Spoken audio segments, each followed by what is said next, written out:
সরাসরি ক্রয়াদেশ দেওয়ার ৩ সপ্তাহেও ডিজেল আমদানি ও সরবরাহের জন্য জামানতের টাকা জমা দেয়নি ১১ প্রতিষ্ঠান। ফলে অনিশ্চয়তা তৈরি হয়েছে প্রয়োজনীয় ওই জ্বালানি তেল পাওয়া নিয়ে।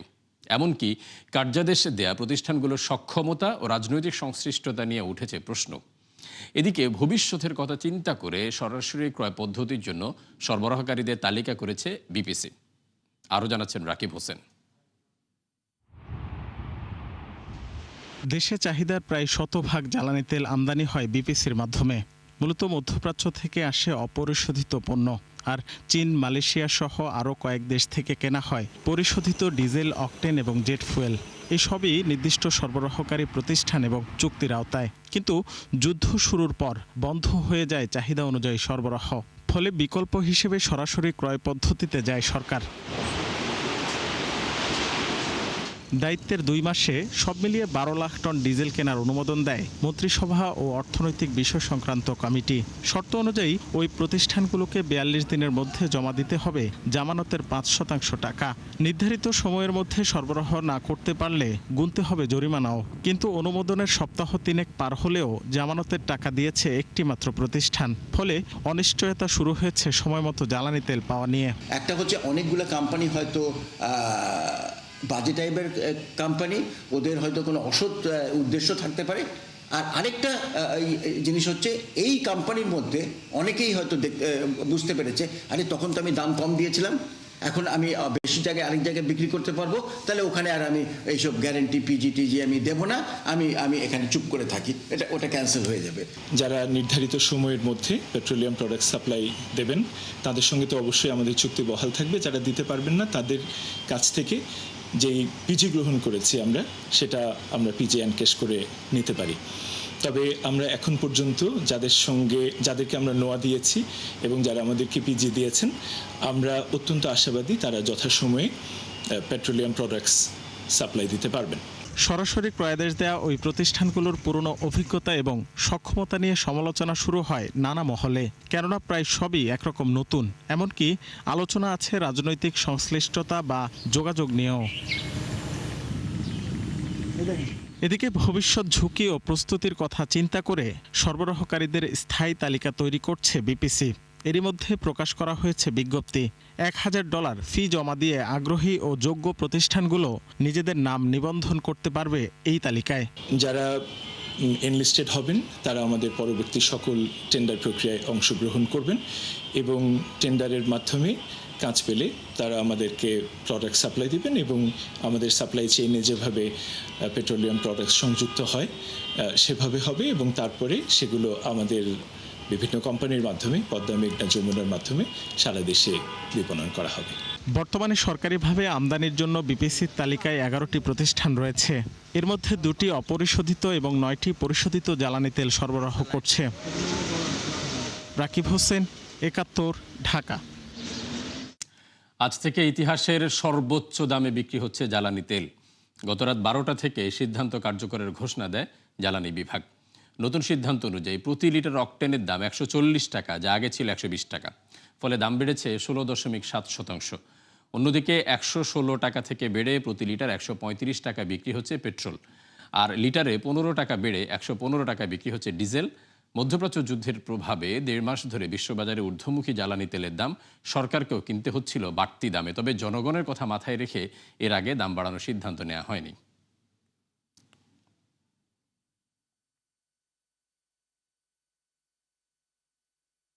দর্শক, জ্বালানি তেলের দাম বৃদ্ধির বিষয়ে আলোচনার জন্য এই মুহূর্তে আমাদের সাথে যুক্ত হচ্ছেন ক্যাবের জ্বালানি উপদেষ্টা ডক্টর এম শামসুল আলম। আমরা যাচ্ছি তার কাছে। ডক্টর শামসুল আলম, ৭১ বিজনেসে আপনাকে স্বাগত জানাচ্ছি। আমরা গতকালকে যেটি দেখলাম, সরকারের ২ মাসের সাফল্য অর্জনের যে নিয়ামকগুলো ছিল তার মধ্যে অন্যতম ছিল যে জ্বালানির মূল্য বৃদ্ধি না করার বিষয়টি। তার কয়েক ঘন্টা পরে কিন্তু সরকার দাম বাড়িয়েছে। এই বিষয়টিকে আপনি কিভাবে দেখছেন? আর আরেকটি বিষয় হচ্ছে, সরকার হাতে এর ছাড়া কোনো বিকল্পও ছিল কিনা সেটিও জানাবেন। অনাস্থার শিকার হলো যে দৃষ্টান্ত সরকার প্রতিষ্ঠিত করেছিল এবং মানুষ এত সংকটের মধ্যেও মাইলকে মাইল লম্বা লাইন দিয়ে যে জ্বালানি নিচ্ছিল, তারপরেও সরকারের প্রতি তারা অসন্তুষ্ট হয়নি, সরকারের ব্যর্থতাকে বড় করে দেখিনি কারণ সরকার এদিকে ব্যর্থ হলেও আন্তর্জাতিক বাজারে মূল্য বৃদ্ধি হওয়া সত্ত্বেও সরকার সে দায় ভোক্তাদের উপরে চাপায়নি। এটাকেই আমরা বিশেষভাবে বড় করে দেখেছি এবং সরকারকে সাধুবাদ দিয়েছি। এবং সরকার দীর্ঘদিন পরে সরকার নামক প্রতিষ্ঠানটা রিয়েলি প্রপিপুল আচরণ করেছে এবং জনগণের জন্য কল্যাণকর অবস্থা নিয়েছে।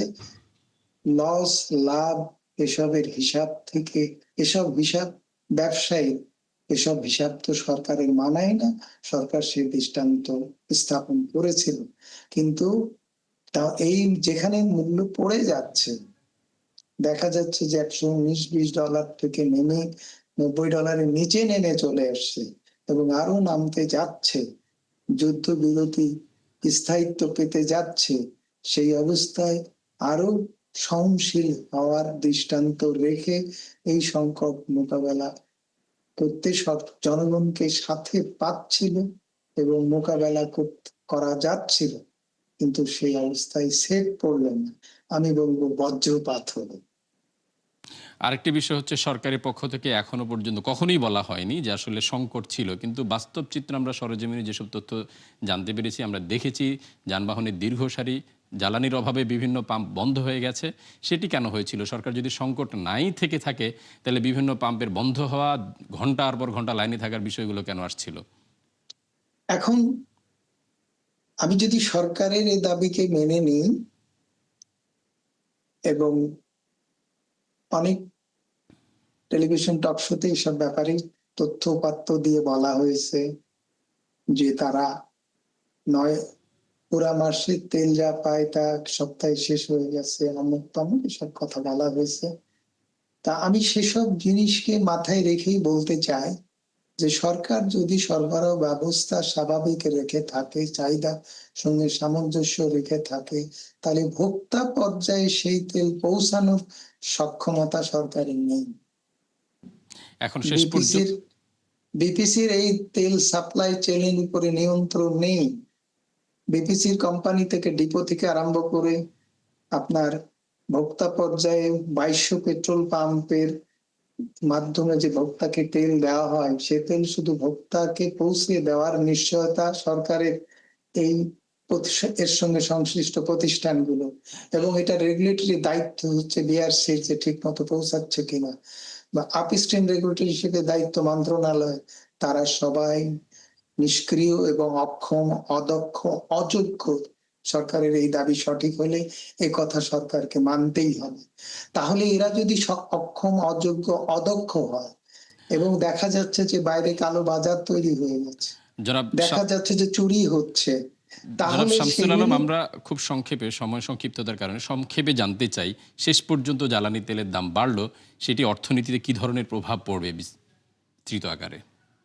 মূল্যবৃদ্ধির বিষয়টি প্রথমেই আসে যে এই শেষের সময় যেখানে শেষে তেল সরবরাহ করতে পারছে না, শেষ ভয়ঙ্কর রকমের মানে জ্বালানি সংকটে আছে। আর শেষ যদি এই জ্বালানি তেল সরবরাহ না পায়, শেষ যদি ব্যাহত হয়, তাহলে কৃষি উৎপাদন ব্যাহত হবে এবং খাদ্য নিরাপত্তা ভয়ঙ্কর রকমের জ্বালানি নিরাপত্তার মতো সংকটে পড়বে। এবং আজকে খাদ্য বুভুক্ষার, জ্বালানি বুভুক্ষার শিকার আগামীতে এইটা মোকাবেলা করতে না পারার কারণে এই মূল্য বৃদ্ধি আরেকটা আলামত হবে, নিয়ামক হবে যে খাদ্য সংকট সৃষ্টি ডেকে আনতে পারে যদি জ্বালানি সরবরাহ এর পরেও নিশ্চিত না করা যায়। সেখানে আবার কৃষকের ব্যয় বৃদ্ধি করে দেওয়া হয়েছে। এটা ভয়ঙ্কর অবিচার হয়েছে, সরকার সুবিচার করতে পারেনি। জনাব শামসুল আলম, আপনাকে অসংখ্য ধন্যবাদ একাত্তর বিজনেসে সময় দেওয়ার জন্য। দর্শক, জ্বালানির মূল্য বৃদ্ধি নিয়ে কথা বলছিলেন ক্যাবের জ্বালানি উপদেষ্টা ডক্টর এম শামসুল আলম। আমরা যাচ্ছি পরবর্তী প্রসঙ্গে। এদিকে 15 ঘন্টা অপেক্ষা করেও মিলছে না চাহিদা মতো জ্বালানি তেল। তীব্র গরমে নির্ঘুম রাত পার করতে হচ্ছে গ্রাহকদের, ফলে ভোগান্তি বাড়ছে প্রতিনিয়ত। আর পুরো ব্যবস্থাপনা নিয়ে ক্ষুব্ধ চালকরা, অন্যদিকে অসহায় পাম্প মালিকরাও। আরও জানাচ্ছেন মইনুল হাসান। জ্বালানি তেলের জন্য পাম্পগুলোর সামনে যানবাহনের এমন দীর্ঘ সারি প্রায় 2 মাস ধরে। 18 ঘন্টা পর্যন্ত অপেক্ষার পরও মিলছে না চাহিদা মতো জ্বালানি। তাই নির্ঘুম রাত আর তীব্র গরমে চরম ভোগান্তিতে চালকরা। রাত্রে 12টার সময় আসছি, এখন বাজে দুপুর 12টা। এই 12 ঘন্টার যে দুর্বিষহ যে দুর্ভোগটা, এটা আসলে অশোচনীয় ভাই। রাতে 11:30 বাজে ভাত খেয়ে আসছি, এখন পর্যন্ত সকালে নাস্তা করতে পারিনি। 13 ঘন্টা হয়ে গেছে এখানে, 13 ঘন্টা এখানে আসছি, 13 ঘন্টা। এটা হইলো কোনো না, আমি লাস্ট মান্থের 29 তারিখে তেল নিছি আর আজকে দাঁড়ালাম, 13 ঘন্টা হয়ে গেছে, স্টিল এখন পর্যন্ত যেতে পারতেছি না। 1 লিটার একটা তেলের বোতল কিনছিলাম আগারগাঁতে 200 টাকাতে। আমার কিছু করার নেই ছিল না, কারণ আমার গাড়ি বন্ধ হয়ে গেছে। এখন ঠেলে তো আগারগাঁতে বাড্ডা নিয়ে যাওয়া পসিবল না। অবশ্য সরকার থেকে বরাবরই বলা হচ্ছে জ্বালানি তেলের সংকট না থাকার কথা। তবে গ্রাহকদের অভিযোগ সার্বিক অব্যবস্থাপনা ও সমন্বয়হীনতা নিয়ে। এমন পরিস্থিতিতে নজরদারি বাড়ানোর দাবি তাদের। সরকার বলে পর্যাপ্ত তেল আছে বাংলাদেশে, কিন্তু এই তেল কোথায় যায়? আপনি হিসাব দেখান যে আমার এতটুকু মজুদ আছে, আমার প্রত্যেকটা পাম্পে তেল কেন বন্ধ হচ্ছে? প্রত্যেকটা পাম্প সারা জায়গায় সারাদিন না ঘুমে খাওয়া দাওয়া না করে রাস্তায় পরে থেকে দিনের বেলা আসে কিন্তু সিরিয়াল পায় না। লাস্ট সপ্তাহে হচ্ছে যে যখন আসছিলাম রাত 9টার দিকে সিরিয়াল দিয়েছিলাম, ফজরের আজানের সময় তেল পেয়ে গেছিলাম। আর আজকে হচ্ছে যে 12-13 ঘন্টা। সো যতদিন যাইতেছে এটা তো বাড়তে আছে। পাম্পগুলোতে ব্যবস্থাপনার ঘাটতির অভিযোগও করেছেন অনেক গ্রাহক। দীর্ঘ অপেক্ষার পর ঘুরেও যেতে হয়েছে অনেককে। পাম্প মালিকরা বলছেন চাহিদা অনুযায়ী ডিপো থেকে তেল না মেলায় বন্ধ রয়েছে সরবরাহ। কালকে দুপুর 2টা থেকে আমার সিরিয়াল আসতে আসতে এখান পর্যন্ত আসছি। রাতের মোটামুটি 1টার দিকে, পৌনে 1টার দিকে আর কি তেল দেওয়া শেষ। তখন থেকে আমরা এই জায়গাটা আছি তেলের জন্য। পাম্প মালিক আছে যারা যে পরিমাণ তেলটা যাচ্ছে, তাদেরকে যদি সেই পরিমাণ তেলটা দেওয়া হয় তাহলে জনদুর্ভোগটা অনেকটাই লাঘব হবে। 3 গাড়ি 4 গাড়ি তেল হলেও হয়তো বা এখন যে সিচুয়েশন বিক্রি হয়ে যায়, তো সেই অনুপাতে আসলে তেল পাচ্ছি 1 গাড়ি। তো স্বাভাবিকভাবে তেল শেষ হওয়ার পরে পাম্প বন্ধই থাকে। আমি সবাইকে তেল দিতে পারলে আমারই ভালো লাগে, কিন্তু এদের কষ্টের জন্য আমারও আসলে মনে খুব কষ্ট লাগে। তো কিছু করার নেই। তেলের অভাবে এখনও বন্ধ রাজধানীর অধিকাংশ পাম্প। মইনুল হাসান, 71, ঢাকা। দর্শক, আজকের পরিস্থিতি জানাতে এই মুহূর্তে আমাদের সাথে যুক্ত হচ্ছেন সহকর্মী রাকিব হোসেন। আমরা যাচ্ছি তার কাছে। রাকিব, গ্রাহকদের একটা আশা ছিল জ্বালানির মূল্য বৃদ্ধি হলে সংকট কিছুটা কমে আসবে। আসলে কি বাস্তবতা চিত্র কি, সেটি দর্শকদের জানান। ফারুক, বাস্তবতাটা আসলে সবাইকে বুঝতে হবে। আমাদের যেহেতু সিংহভাগ জ্বালানি তেল আমদানি করে যোগান ঠিক রাখতে হয়, সেই জায়গা থেকে আমাদের একটা বড় দুর্বলতা রয়েছে। এর পাশাপাশি আরও বড় দুর্বলতা যেটা, এই সংকটের মধ্যেও আমাদের অনেক নাগরিক আসলে এই জ্বালানি তেল মজুত করে সংকট তৈরি করছে। এই দুটো বিষয়ের পাশাপাশি কিন্তু সরকারের কাছে যে জ্বালানি তেল মজুদ রয়েছে, সরকার যেটি বলছে যে তাদের কাছে পর্যাপ্ত জ্বালানি তেলের মজুদ রয়েছে, কিন্তু তারপরেও মানুষের ভোগান্তি, বিশৃঙ্খলা, সেটা আমরা গত 1.5 মাস ধরে দেখছি যে আসলে কমছে না। এর পেছনে বড় যে কারণ, সেটি হচ্ছে সবগুলো পেট্রোল পাম্পে আসলে তেল পাওয়া যাচ্ছে না। যেসব পেট্রোল পাম্পে তেল পাওয়া যাচ্ছে সেসব পেট্রোল পাম্পে লম্বা লাইন হওয়ার কারণে, অতিরিক্ত চাহিদার কারণে সেখানেও সংকট দেখা দিচ্ছে। এই বড় দুইটা সমস্যা। এই সমস্যাগুলো আসলে শুরু থেকে আমরা দেখতে পাচ্ছি, এবং গতকালকে রাতে যখন জ্বালানি তেলের দাম বাড়ায় তখনও কিন্তু মানুষ এই ভোগান্তির মধ্যে আছে এবং এখনও রয়েছে। এখন পর্যন্ত অনেক পাম্পে তেল নেই, কিন্তু মানুষ সিরিয়াল ধরে অপেক্ষা করছে। আমাদের সাথে একজন গ্রাহক আছেন, আমরা তার সাথে একটু কথা বলতে চাই। আপনি তো এই যে সংসদ ভবনের কোনায় যে তালুকদার ফিলিং স্টেশন, এখানে সেই সকাল থেকে অপেক্ষা করছেন, পরিস্থিতি আসলে কি দেখছেন আপনার অন্যান্য পাম্পগুলোতে? পরিস্থিতিটা আসলে অনেক ভয়াবহ, কারণ আমি ভোর 5টার সময় এসেছি। 5টার সময় ঘুরিয়ে তেজগাঁর সমস্ত পাম্পে আমি চেষ্টা করেছি তেল নেওয়ার জন্য। ওখানে যেমন পাম্পে অনেক বড় সিরিয়াল, তেমন পাম্পগুলি বন্ধ। এরপরে আমি ট্রাস্টের সিরিয়াল নেওয়ার জন্য চেষ্টা করেছি, এবং এটা মহাখালী রেলগেট পার হয়ে আমি তিব্বত ওখানে চলে গিয়েছি নাবিস্কের ওখানে গিয়েও আমি দেখেছি ওখানেও ট্রাস্টের সিরিয়াল রয়েছে। এই যে জ্বালানি তেলের দাম সরকার সমন্বয় করেছে, অকটেন পেট্রোলের দাম 19 টাকা এবং 20 টাকা লিটার প্রতি বাড়িয়েছে, এটাতে আপনাদের প্রতিক্রিয়া কি এবং কি প্রত্যাশা করছেন এখন? অ্যাকচুয়ালি যখন দাম বেড়েছে তখন একটু স্বস্তি পেয়েছি যে এখন আমরা তেল পাবো, এবং সরকার ঘোষণা দিয়েছে গতকাল রাত 12টার পরে থেকে বাংলাদেশের সব জায়গায় তেল পাওয়া যাবে, কিন্তু এখন অবধি পর্যন্ত এখানে তেল আমরা পাচ্ছি না। কেউ 24 ঘন্টা 30 ঘন্টা ধরে এখানে ভুগছে, তাদের খাওয়ার সুযোগ নাই, বাথরুম করার সুযোগ নাই, কেউ অসুস্থ হয়ে পড়ছে, দারুণ মানবতার জীবনযাপন তারা করছে। সরকার দাম বাড়াইছে, অসুবিধা নাই, কিন্তু তেল তো মানুষকে দিবে, এখনও তেল পাচ্ছে না। আমরা অনুরোধ করি সরকার প্রত্যেকটা গাড়িতে যেন ফুল ট্যাঙ্কি তেল পায়, যেন তারা 3 দিন 4 দিন 5 দিন পর্যন্ত তারা এই তেল নিয়ে চলতে পারে। এই বারবার তারা যেন এখানে ফারুক, আপনি শুনছিলেন যে আসলে গ্রাহকদের যে প্রত্যাশা, তারা আসলে চাহিদা মতো তেল যেমন পাচ্ছে না, তেমনি সময় মতো তেল পাচ্ছে না। এই দুইটা সমস্যার কারণে মানুষ ভোগান্তির মধ্যে রয়েছে এবং সরকার যেটি দাম সমন্বয় করেছে এবং খোলা বাজার থেকে এবং বিভিন্ন জায়গা থেকে সরকার জ্বালানি তেলের আমদানি স্বাভাবিক রাখার যে চেষ্টা চালাচ্ছে, সেই চেষ্টার অংশ হিসেবে মানুষ প্রত্যাশা করছে যে এখন যেহেতু দাম সমন্বয় হয়েছে, সেহেতু মানুষ যেন চাহিদা মতো তেল পায় এবং সময় মতো তেল পায়। এই জায়গাটা আসলে মানুষের এখন নজরদারির মধ্যে আছে এবং সরকারের প্রত্যাশারও জায়গা। আপনি কিছুক্ষণ আগে দেখছিলেন যে আসলে জ্বালানি বিশেষজ্ঞরাও বলছেন সরকার যেহেতু গত 1.5 মাসে দাম বাড়ায়নি, সেই জায়গা থেকে মানুষের একটা স্বস্তি ছিল, কিন্তু এখন দাম বাড়ানোর কারণে সেই স্বস্তির জায়গাটাও কিন্তু উঠে যাচ্ছে। সব মিলিয়ে এই ছিল আমার কাছে সবশেষ তথ্য। রাকিব, আপনাকে অসংখ্য ধন্যবাদ। দর্শক, জ্বালানি পরিস্থিতি নিয়ে জানাচ্ছিলেন আমাদের সহকর্মী রাকিব হোসেন। ইরানের বন্দরগুলোতে অবরোধ কার্যকরে মাঠে নেমেছে মার্কিন নৌবাহিনী। এতে অংশ নেয় 12টি যুদ্ধ জাহাজে 10,000-এর বেশি নৌসেনা। মার্কিন সেন্ট্রাল কমান্ডের তথ্য মতে সমুদ্র সীমায় কড়াকড়ির অংশ হিসেবে তল্লাশি ও সন্দেহভাজন জাহাজের গতিপথ পরিবর্তন করছে তারা। এরই মধ্যে হরমুজ প্রণালীর দিকে পাঠিয়ে দেওয়া হয়েছে ইরান সংশ্লিষ্ট 23টি জাহাজ।